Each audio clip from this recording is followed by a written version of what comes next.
Hello friends, स्वागत है आपका हमारे YouTube channel study smart IQ में।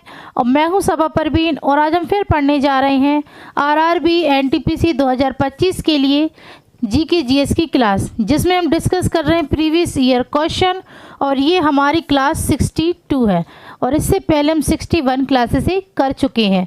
सो आई होप आपको ये वीडियो पसंद आती हो। तो ऐसे ही वीडियो देखने के लिए हमारे चैनल को लाइक करें, शेयर करें, सब्सक्राइब करें। तो चलिए स्टार्ट करते हैं। सो फर्स्ट क्वेश्चन है, महात्मा गांधी राजनीति में किसे अपना गुरु मानते थे? तो महात्मा गांधी राजनीति में किसे अपना गुरु मानते थे? तो सबसे पहले हम महात्मा गांधी के बारे में बात करते हैं, ठीक है ना। तो महात्मा गांधी का पूरा नाम क्या था? तो इनका पूरा नाम था मोहनदास करमचंद गांधी, ठीक है। इनका पूरा नाम था मोहनदास करमचंद गांधी। और महात्मा गांधी को किन किन नाम से जाना जाता था? तो इन्हें जाना जाता था बापू, राष्ट्रपिता, ठीक है, एक मिनट, ठीक है, बापू, राष्ट्रपिता, अर्ध नग्न फकीर, साबरमती का संत, ठीक है। इन नामों से इन्हें जाना जाता था। तो महात्मा गांधी को बापू किसने कहा? तो बापू इन्होंने कहा था राजकुमार शुक्ला ने, ठीक है। राजकुमार शुक्ला ने इन्हें बापू कहा। राष्ट्रपिता इन्हें कहा था सुभाष चंद्र बोस ने, ठीक है। सुभाष चंद्र बोस ने इन्हें राष्ट्रपिता कहा। अर्धनग्न फकीर तो ये कहा था विंस्टन चर्चिल ने, ठीक है। और इन्हें साबरमती का संत कहा जाता है। और इन्हें महात्मा किसने कहा था? तो ये कहा था रविंद्रनाथ टैगोर ने, ठीक है ना। रविंद्रनाथ टैगोर ने इन्हें महात्मा कहा था, ठीक है। फिर हम बात करें महात्मा गांधी इन्होंने पत्रिकाएं कौन कौन सी चलवाई थी, ठीक है। पत्रिकाएं, तो इन्होंने पत्रिकाएं चलवाई थी नवजीवन, हरिजन, यंग इंडिया, इंडियन, ठीक है, Indian opinion,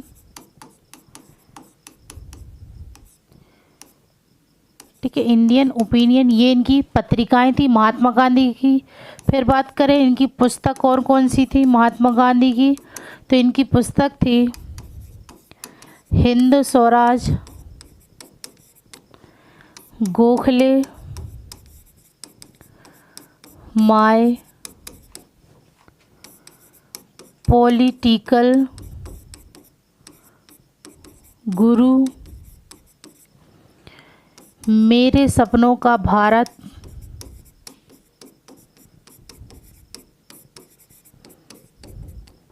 my experiment with truth, ठीक है। ये इनकी पुस्तक थी महात्मा गांधी की। फिर महात्मा गांधी ने आंदोलन किए थे। तो कौन कौन से आंदोलन किए थे महात्मा गांधी ने? तो इन्होंने किए थे चंपारण सत्याग्रह,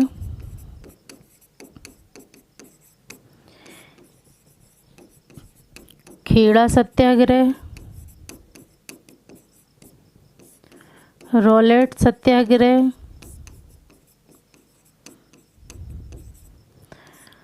सविनय अवज्ञा आंदोलन, असहयोग आंदोलन,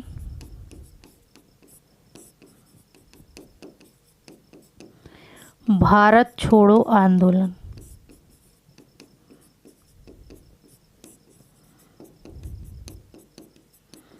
ठीक है। तो ये महात्मा गांधी के आंदोलन थे। तो चंपारण सत्याग्रह ये कब हुआ था? ये हुआ था 1917 में। खेड़ा सत्याग्रह 1918 में, रॉलेट सत्याग्रह 1919 में, सविनय अवज्ञा आंदोलन 1920 में, असहयोग आंदोलन 1930 में और भारत छोड़ो आंदोलन 1942 में। ठीक है, तो ये महात्मा गांधी द्वारा किए गए आंदोलन थे। ठीक है, फिर अब हम बात करें क्वेश्चन की, तो महात्मा गांधी राजनीति में किसे अपना गुरु मानते थे? तो ये अपना गुरु मानते थे गोपाल कृष्ण गोखले को। राइट आंसर है ऑप्शन ए, गोपाल कृष्ण गोखले। गोपाल कृष्ण गोखले इन्होंने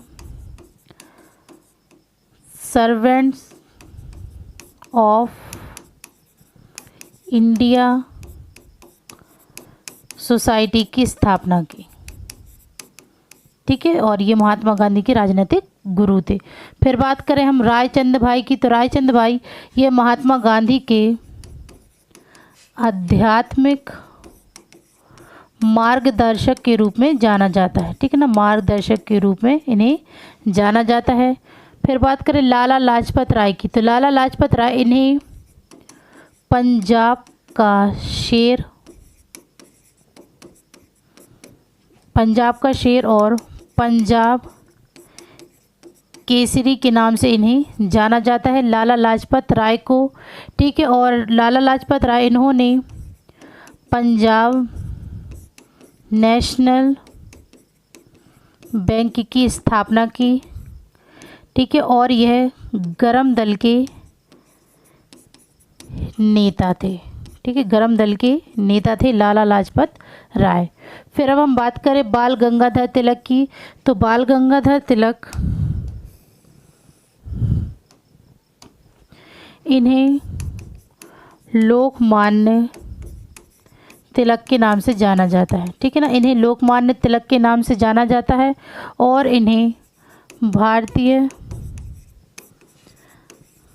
अशांति का जनक भी कहा जाता है। ठीक है ना, भारतीय शांति का जनक भी इन्हें कहा जाता है, बाल गंगाधर तिलक को। और इन्होंने 1916 में होम रूल लीग की स्थापना की थी। ठीक है, कहाँ पर की थी? तो ये की थी पुणे में। ठीक है, होम रूल लीग की स्थापना 1916 में। और बाल गंगाधर तिलक की पत्रिकाएं कौन सी थीं? तो इनकी पत्रिकाएं थीं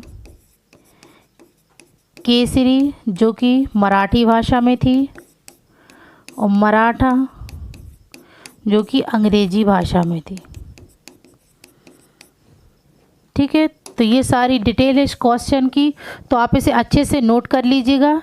ठीक है, चलिए नेक्स्ट है, भारत के निम्नलिखित में से किस वायसराय ने निर्वाचित स्थानीय सरकारी निकाय बनाने की पहल की? तो किस वायसराय ने निर्वाचित स्थानीय सरकारी निकाय बनाने की पहल की थी? तो ये की थी लॉर्ड रिपन ने। राइट आंसर है ऑप्शन बी, लॉर्ड रिपन। यह भारत के वायसराय थे और इन्हें स्थानीय स्वशासन का जनक कहा जाता है। ठीक है, स्थानीय स्वशासन का जनक कहा जाता है लॉर्ड रिपन को। और यह हंटर कमीशन लाए। ठीक है ना, हंटर कमीशन को नियुक्त किया इन्होंने, और इन्होंने वर्नाक्यूलर प्रेस एक्ट को ख़त्म किया। ठीक है, वर्नाक्यूलर प्रेस एक्ट को ख़त्म किया था लॉर्ड रिपन ने। ठीक है, फिर बात करें अब हम लॉर्ड बेबिल की, तो ये भी भारत के वायसराय थे और इन्होंने शिमला सम्मेलन का नेतृत्व किया था। ठीक है ना, शिमला सम्मेलन का नेतृत्व किया था लॉर्ड बेबिल ने, और इनके कार्यकाल के समय भारत में संविधान सभा का गठन किया गया था। ठीक है ना, संविधान सभा का गठन किया गया था। फिर अब हम बात करें लॉर्ड इरविन की, तो लॉर्ड इरविन के कार्यकाल में 1930 में प्रथम गोलमेज सम्मेलन का आयोजन हुआ था। ठीक है, प्रथम गोलमेज सम्मेलन का आयोजित हुआ था लॉर्ड रिपन के टाइम पर। ठीक है, और लॉर्ड रिपन इन्होंने गांधी इरविन समझौते पर हस्ताक्षर किए थे। ठीक है ना, गांधी इरविन समझौते पर हस्ताक्षर किए थे इन्होंने। कब किए थे? तो ये किए थे दूसरे गोलमेज सम्मेलन शुरू होने से पहले 1931 में, ठीक है, जो कि महात्मा गांधी और लॉर्ड इरविन के बीच हुए थे ये हस्ताक्षर, ठीक है। फिर बात करें लॉर्ड रीडिंग की, तो ये भारत के वायसराय थे और इन्होंने भारत में देवदासी प्रथा को समाप्त किया था, ठीक है ना। देवदासी प्रथा को इन्होंने खत्म किया था और इनके कार्यकाल में चोरी कांड हुआ था, ठीक है। चलिए नेक्स्ट है, किस नदी खंड को राष्ट्रीय जलमार्ग 2 के नाम से जाना जाता है? तो किस नदी खंड को राष्ट्रीय जलमार्ग 2 के नाम से जाना जाता है? तो ये जाना जाता है ब्रह्मपुत्र नदी को, ठीक है ना। ब्रह्मपुत्र नदी को खंड का राष्ट्रीय जलमार्ग 2 के नाम से जाना जाता है, ठीक है। और ये कहाँ से निकलती है ब्रह्मपुत्र नदी? तो यह निकलती है तिब्बत के मानसरोवर झील के पास चैमा युंग डुंग ग्लेशियर से, ठीक है। ये चैमा युंग डुंग ग्लेशियर से निकलती है ब्रह्मपुत्र नदी। और इसे किस किस नामों से जाना जाता है? तो इसे जाना जाता है अरुणाचल प्रदेश में, इसे किस नाम से जाना जाता है? तो अरुणाचल प्रदेश में इसे दिहांग के नाम से जाना जाता है और बांग्लादेश में इसे जमुना के नाम से जाना जाता है, ठीक है। फिर तिब्बत में इसे किस नाम से जाना जाता है? तो तिब्बत में से जाना जाता है यरलुंग तशंगपो या सांगपो, ठीक है। यरलुंग तशंगपो या सांगपो के नाम से इसे जाना जाता है और इसे लाल नदी भी कहा जाता है, ठीक है ना। लाल नदी के नाम से भी इसे जाना जाता है ब्रह्मपुत्र नदी को, ठीक है। और ये भारत की सबसे बड़ी नदी है, ठीक है ना। सबसे बड़ी नदी है ब्रह्मपुत्र नदी। फिर बात करें हम महानदी, तो महानदी यह इसे उड़ीसा का शोक कहा जाता है, ठीक है ना। उड़ीसा का शोक कहा जाता है महानदी को। और ये निकलती कहाँ से? तो यह निकलती है छत्तीसगढ़ की मैकाल श्रेणी से, ठीक है। छत्तीसगढ़ के मैकाल श्रेणी से यह नदी निकलती है और यह उड़ीसा की सबसे लंबी नदी है, ठीक है, महानदी। फिर बात करें हम गंगा नदी, तो गंगा नदी यह उत्तराखंड के गंगोत्री ग्लेशियर से निकलती है, ठीक है। यह उत्तराखंड के गंगोत्री ग्लेशियर से निकलती है गंगा नदी और यह भारत की सबसे लंबी नदी है, ठीक है। गंगा नदी यह भारत की सबसे लंबी नदी है और इसे किस किस नाम से जाना जाता है? तो इसे जाना जाता है भागीरथी, ठीक है ना। इसे भागीरथी के नाम से जाना जाता है और इसे बांग्लादेश में इसे पद्मा के नाम से जाना जाता है, ठीक है। पद्मा के नाम से जाना जाता है गंगा नदी को बांग्लादेश में, ठीक है। और गंगा नदी यह देवप्रयाग में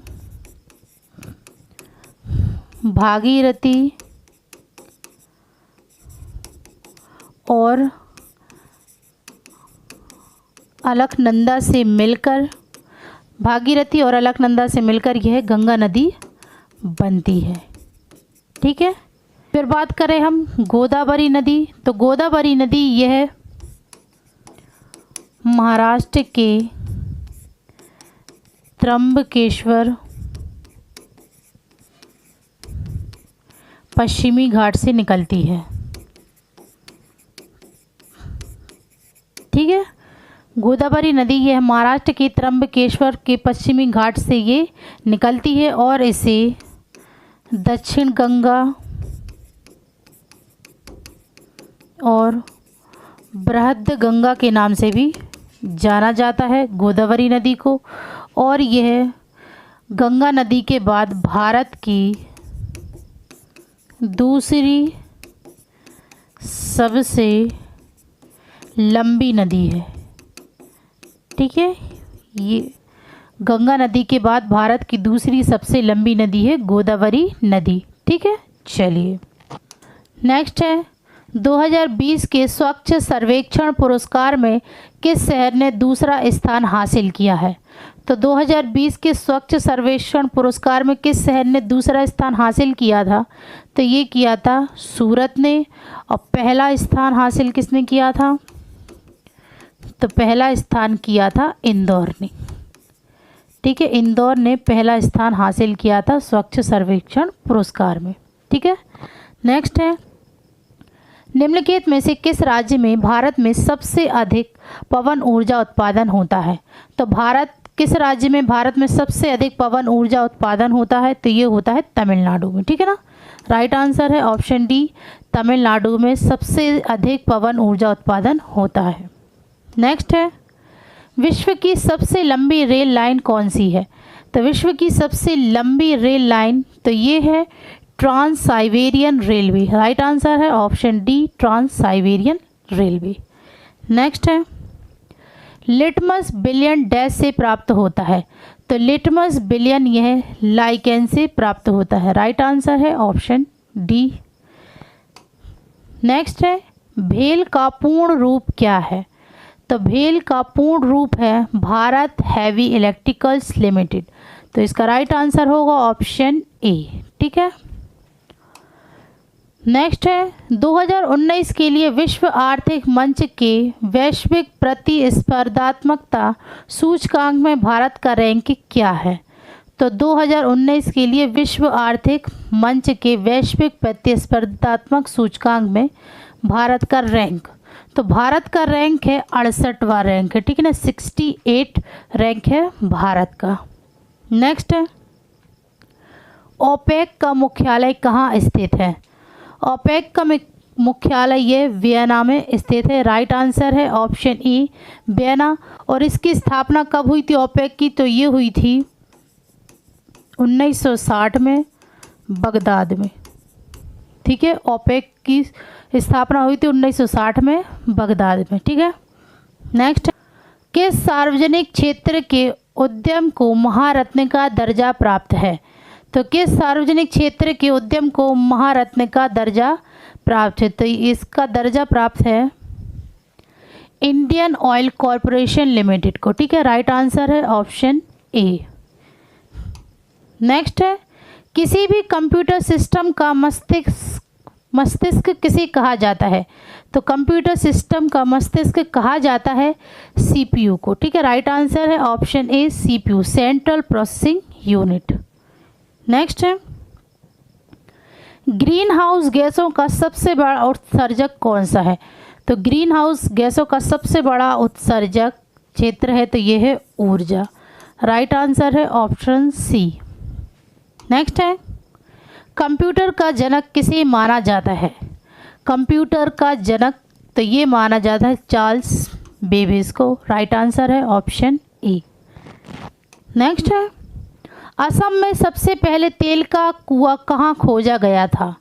तो सबसे पहले असम में तेल का कुआं खोजा गया था ये डिगबोई में। राइट आंसर है ऑप्शन ए, डिगबोई में सबसे पहले तेल का कुआं खोजा गया था। ठीक है ना, असम के।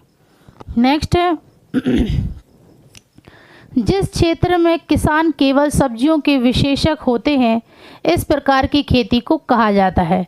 तो जिस क्षेत्र में किसान केवल सब्जियों के विशेषज्ञ होते हैं तो उस क्षेत्र में खेती को कहा जाता है ट्रक खेती। राइट आंसर है ऑप्शन सी।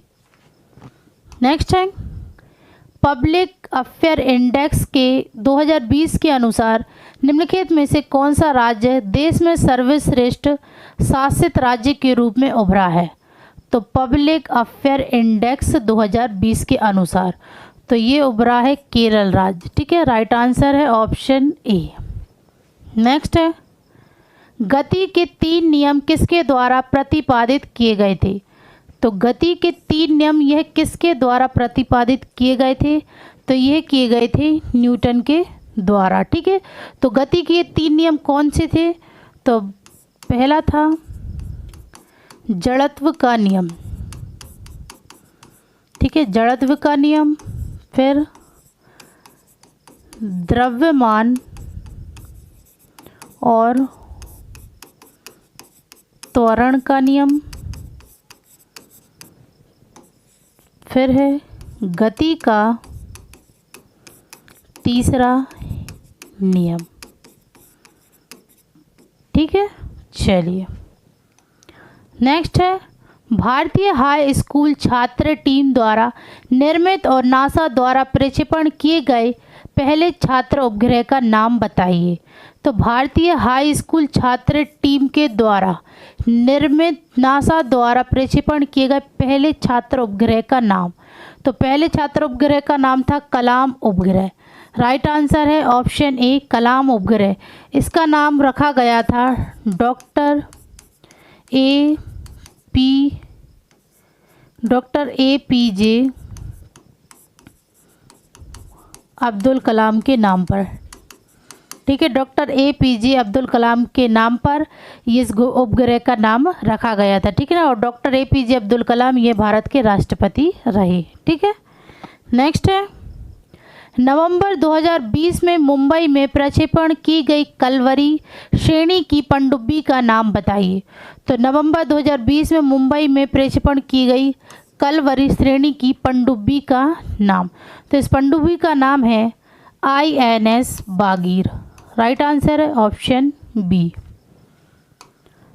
नेक्स्ट है भारत के पहले सफल परमाणु परीक्षण का कूट नाम क्या था। तो भारत के पहले परमाणु परीक्षण का कूट नाम, तो इसका कूट नाम था स्माइलिंग बुद्धा। राइट आंसर है ऑप्शन सी। और ये भारत का पहला सफल परमाणु परीक्षण कब हुआ था, तो ये हुआ था 1974 में। भारत के वन्य जीव संरक्षण अधिनियम 1972 में कितनी अनुसूचियां हैं। तो भारत के वन्य जीव संरक्षण अधिनियम 1972 में कितनी अनुसूचियां हैं, तो 6ठी अनुसूची है। राइट आंसर है ऑप्शन बी। नेक्स्ट है कोबोल का पूर्ण रूप क्या है। तो कोबोल का पूर्ण रूप है common business oriented language. Right answer है option D common business oriented language. Next है जनसांख्यिकी संक्रमण को डैश के रूप में वर्णित किया गया है। तो जनसांख्यिकी संक्रमण को वर्णित किया गया है समय के साथ समाज की जनसंख्या में परिवर्तन की एक प्रक्रिया। राइट आंसर है ऑप्शन सी समय के साथ समाज की जनसंख्या में परिवर्तन की एक प्रक्रिया के रूप में वर्णित किया गया है जनसांख्यिकी संक्रमण को। ठीक है, तो ये थी आज की हमारी क्लास RRB NTPC 2025 की GK GS की प्रीवियस ईयर की क्लास। सो आई होप आपको ये वीडियो पसंद आई हो। तो ऐसी ही वीडियो देखने के लिए हमारे चैनल को लाइक करें, शेयर करें, सब्सक्राइब करें। Thank you.